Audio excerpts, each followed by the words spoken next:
Okay, welcome to Intro to Google Classroom.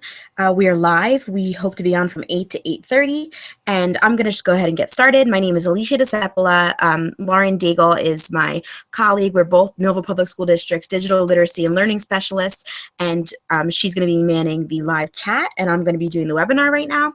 And we're going to walk you through the ins and outs of Google Classroom in less than a half hour. So if you have any questions, you can reach out to us via email.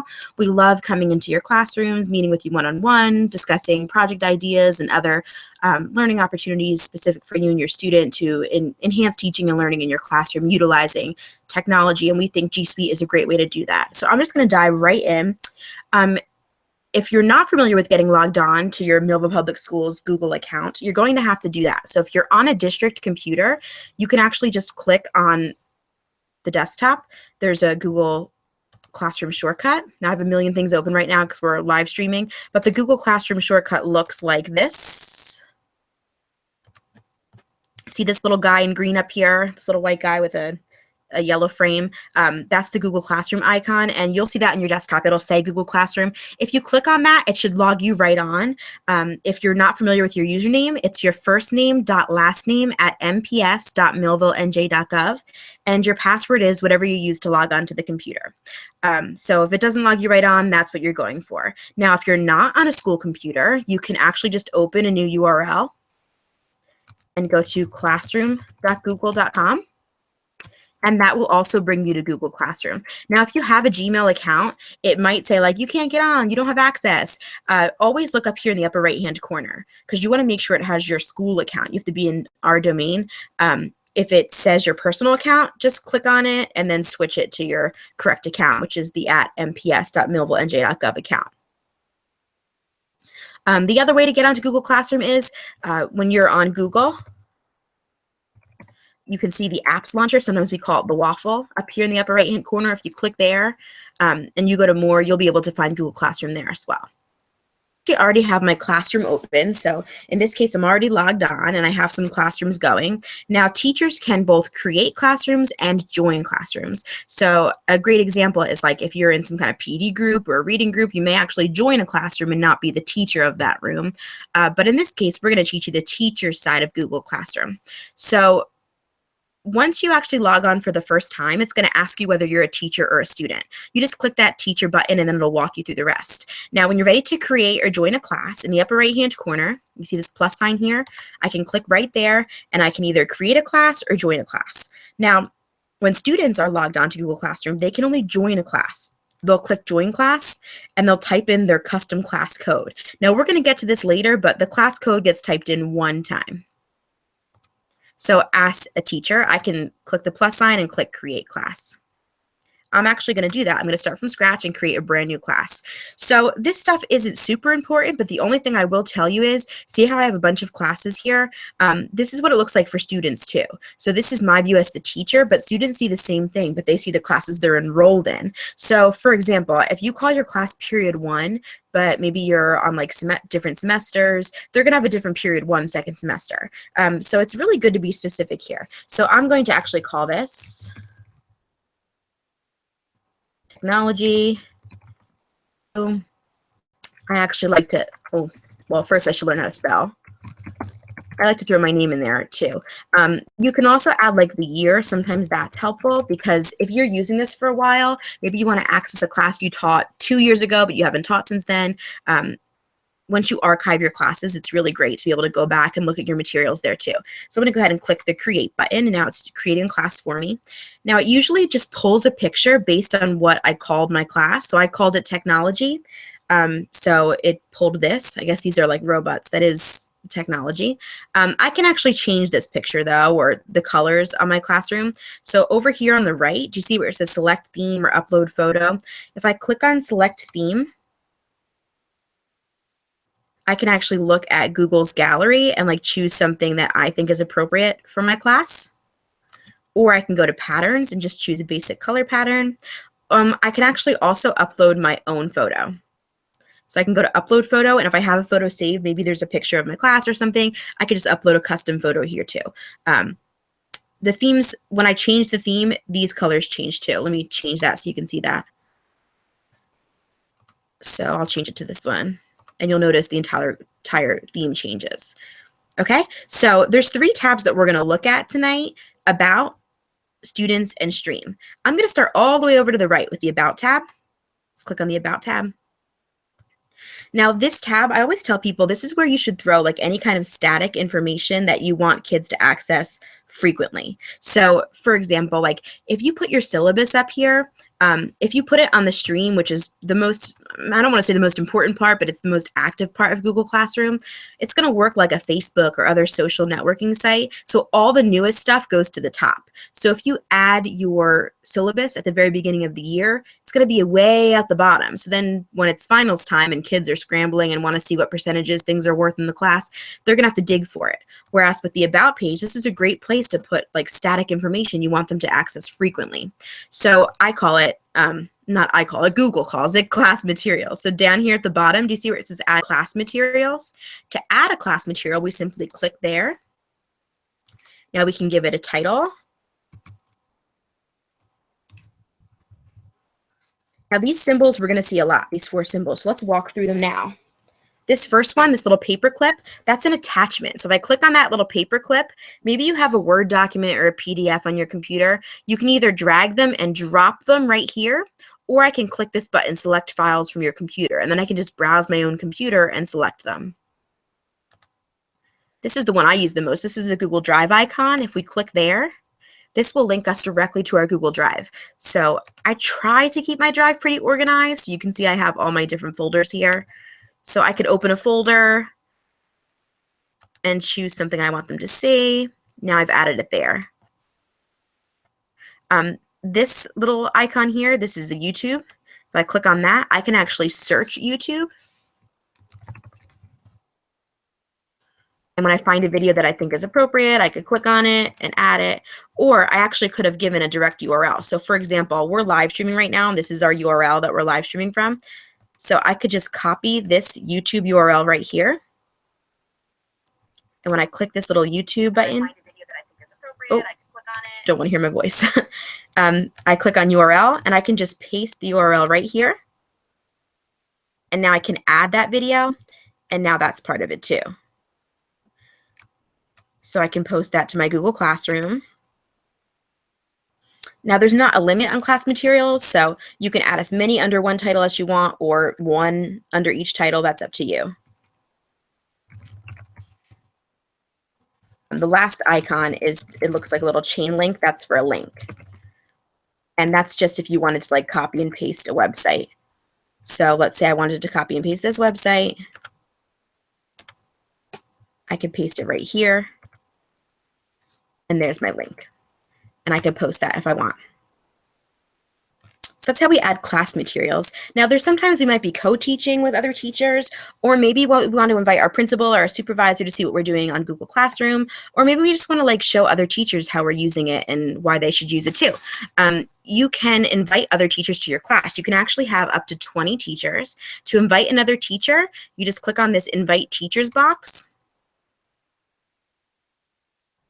and you can type in a name and invite the teacher. They have to accept it, but like I said, you can have up to 20 teachers in one class, so I think that's pretty cool.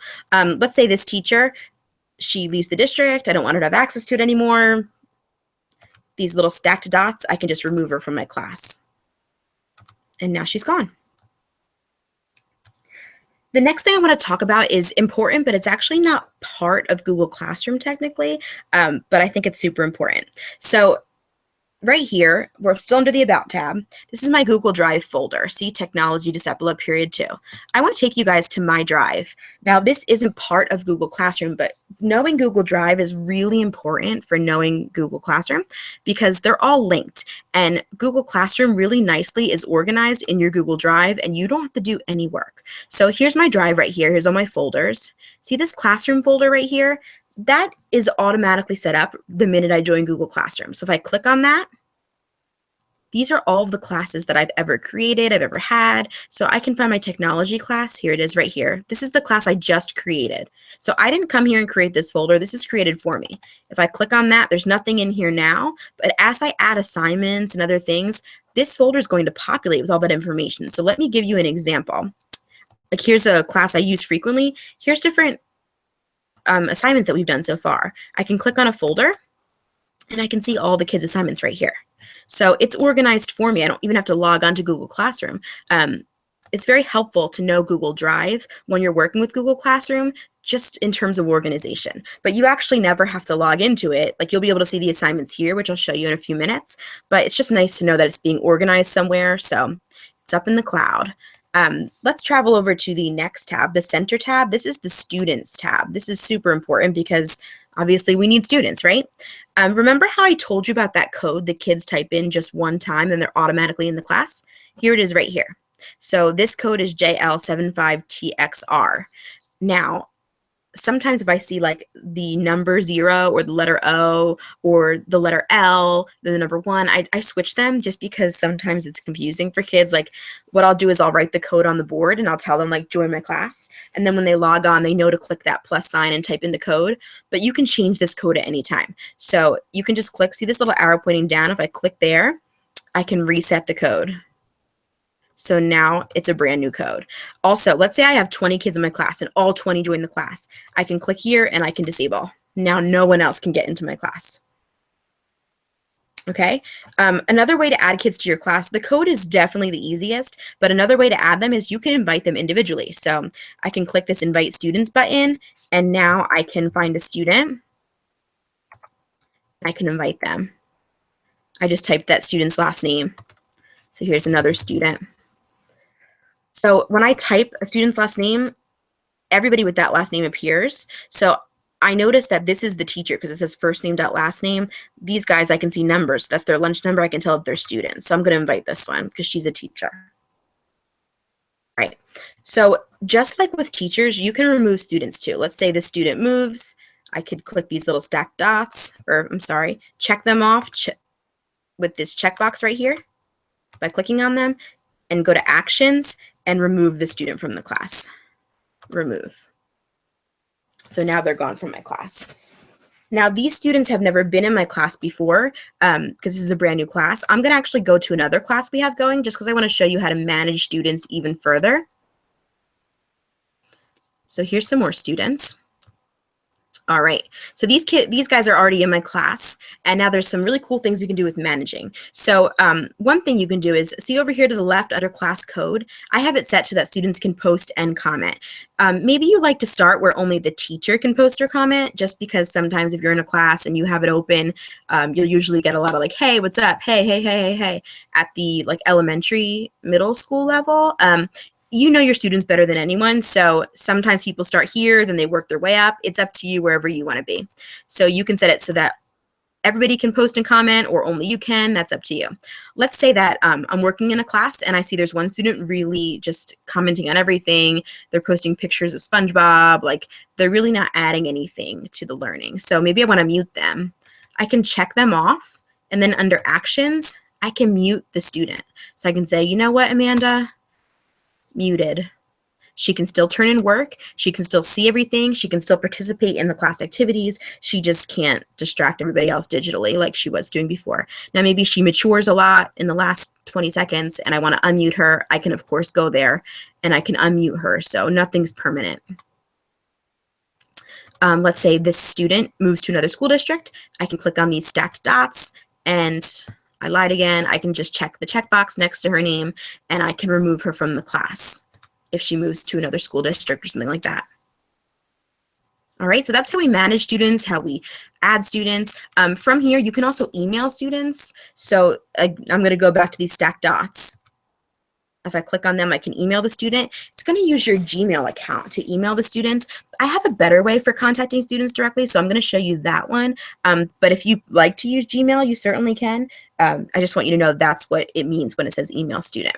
Now we're going to journey over to the very important tab called Stream. This is where we populate our class. So this is a class that we already have going. It's a PD class. Was our online Google Classroom course. So we already have some stuff up here, and now we're going to add even more because practice makes perfect, right? So see this little plus sign down here in the bottom right-hand corner? If I put my cursor over that, these are 4 different options it gives me. Reuse post, create question, create assignment, create announcement. I'm going to start at the bottom. because started from the bottom, now we're here. All right, so click on create announcement. An announcement is like just a reminder. Maybe you're just sharing a resource. It's not something the kids have to submit. It's just basically posting, hey, what's up, guys? Final tomorrow. Hey, everybody, here is a sample paper. It's just sharing a resource. It's not something the kids have to do. It's not a graded thing. So let's go ahead and add an announcement here. Welcome to week 2 of the online course. So I can also change the topic. Now let me explain what topics are because they can be really helpful if you use this regularly. So do you see over here on the left under topics, I have these 5 different words.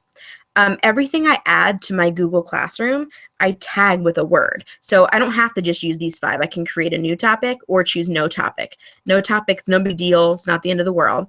But if you create a new topic, you can just give it a word or a few words and just label it. That's exactly what it is. It's labeling the different posts. So if I were to click on the word question right here, I would see all the questions. If I were to click on video, I'd see all the videos. It's just a way to kind of organize your posts. And it's kind of helpful for the students to be able to narrow things down and find different things. Once you've been using this regularly, your stream gets populated. And it's just helpful for you to find things and navigate. Now down here, remember all of these different icons we looked at in the beginning?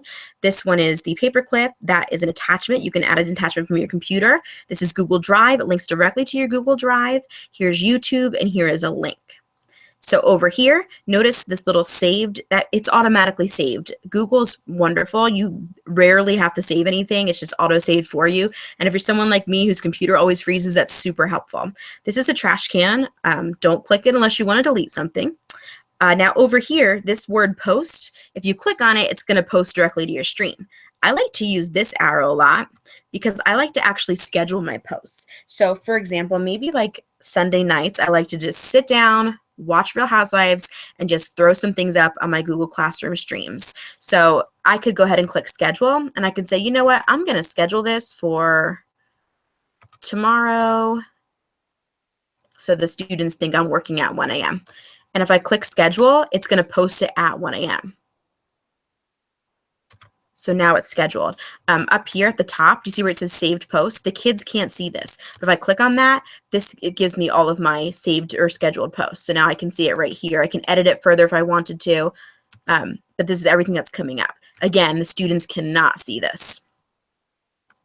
Next up, let's go back to this little plus sign in the bottom right-hand corner again.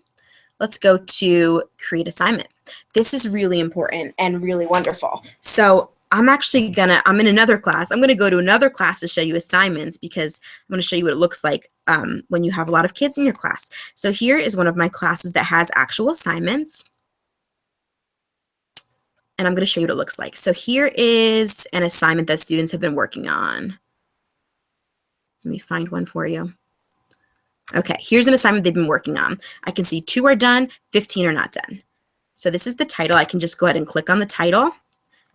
And then I can see all of their assignments. I can see what they're working on live. I can say this student has a lot. This one's clearly still working. I can click on their documents and edit them or give them feedback as they go. This is really helpful for like papers, or I know a lot of people are giving worksheets or review sheets. You can make them all digital, save a ton of trees, never go to the copier again, but you can also make sure the kids are on the right track and give them feedback live as they're working.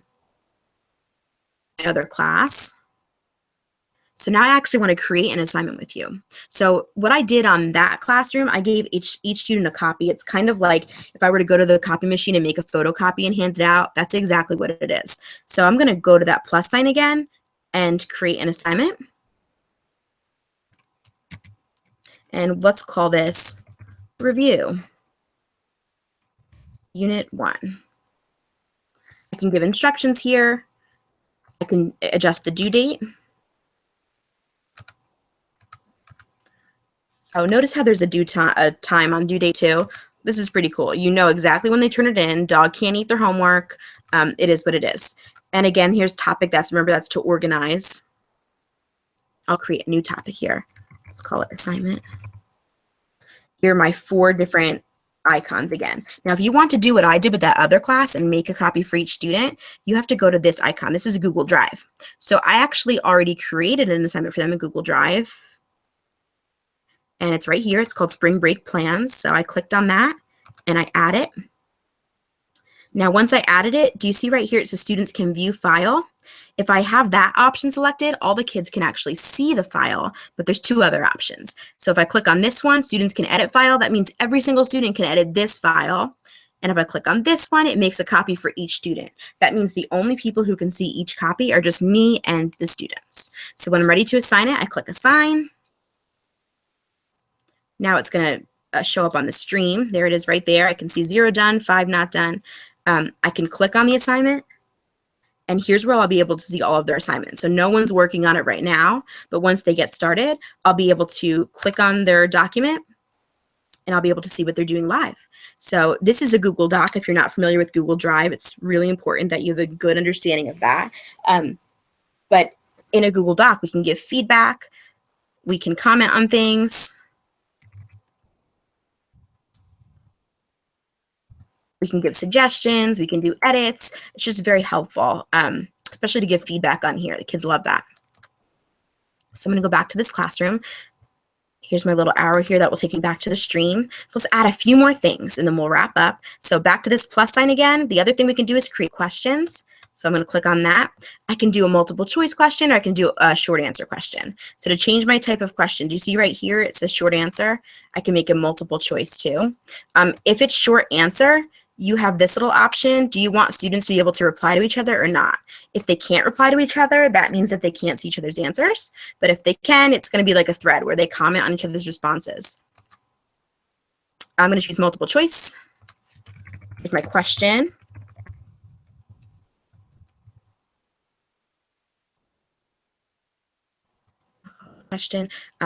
Do I want the students to be able to see the class summary? That's up to you. I can give my choices right here.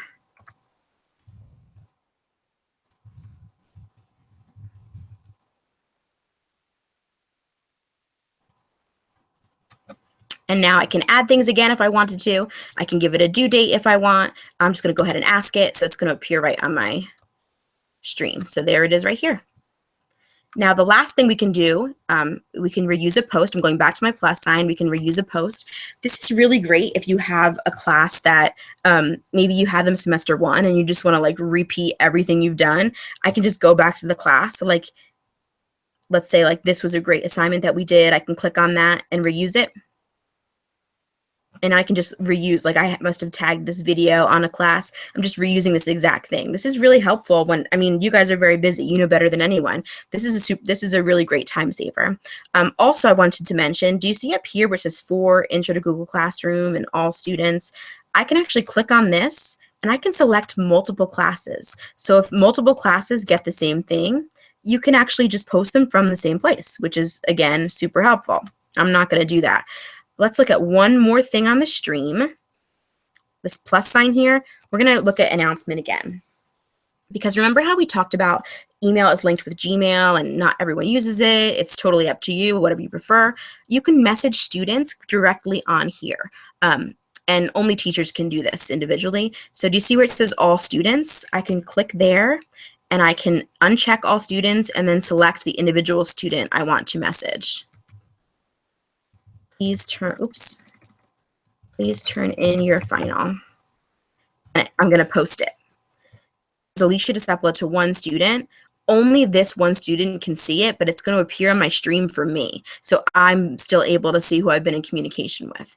And they can comment on this. They can reply to me. That's up to the student. I'm going to delete this because there's no final to turn in. So notice how in the class, since I added some things to my stream, in the upper left-hand corner, I can see some things due today, some things due Thursday. This is where like our upcoming assignments and upcoming due dates appear. If we scroll a little bit further down, we can see all the stuff that I have in our stream. Remember, the old stuff's at the bottom, the new stuff's at the top. And those are the 3 tabs that we have in Google Classroom. Now let's go through some like navigation of Google Classroom. To get back to that main stream we saw when we first signed on, we go to these 3 lines in the upper left-hand corner. If we click there, I can just go into the other classes that I'm a member of, whether I'm a student or a teacher. I can just click on any of these classes, or I can go to my archived classes. This is where you never really delete a class from the initial page, but you can archive them. So let me show you what I mean. Let's go home. I'm going to click on those 3 lines again. Oh, goodness gracious. And we're going to go home. So see this little house with the word classes? That's where we're going. So here's my home. And here's my classes. Let's say I want to get rid of one of my classes because I'm not teaching it anymore and this screen is getting super busy. So I want to delete this class right here. These stacked dots, I can click on them and I can choose Archive Class, Archive. And now when I go to those archived classes, I'll be able to see it. These are just ones that I've kind of like put on the back shelf. Now, if there's a class that was really terrible and maybe I never want to see it again, I have no class to give you as an example of that, but you could always delete that class too. So see these stacked dots again? I can click on them and I can click delete. And now this class is permanently deleted forever. However, the files do remain in Google Drive still. So I can't bring my class back, but I can still see my Google Drive file. Remember how we looked at the link between Google Drive and Google Classroom? See these little folders at the bottom of each classroom box? If I click on that, it'll take me directly to the folder for that classroom. So I don't think I have any assignments in here, but this is the folder for that classroom. If I go, this is classroom, here's all my different classrooms that I have. So they're automatically linked and nothing from your drive gets deleted unless you delete it.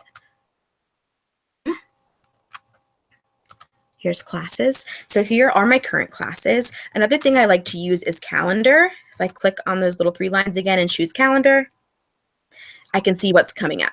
So the different classes are color coded differently.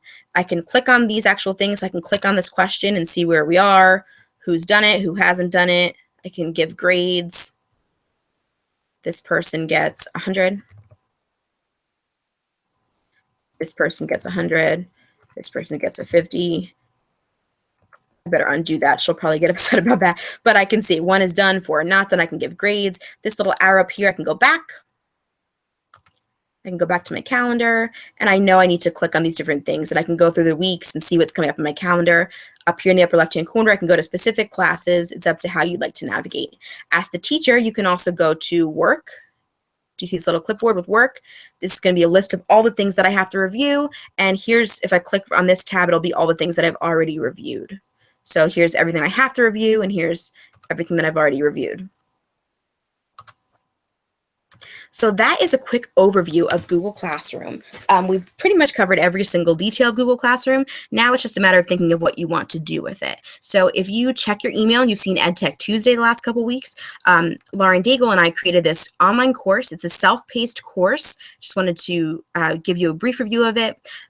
You can do this at your own pace. You can do it laying in bed at night. You can do it on your prep, however you want to do it. There's 3 videos per unit.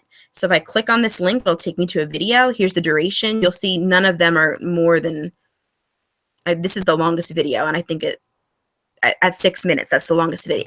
So after you watch 3 videos, you click here to take the assessment for the unit. So there's 3 videos per unit and 1 assessment. The assessments are literally 3 to 5 questions long.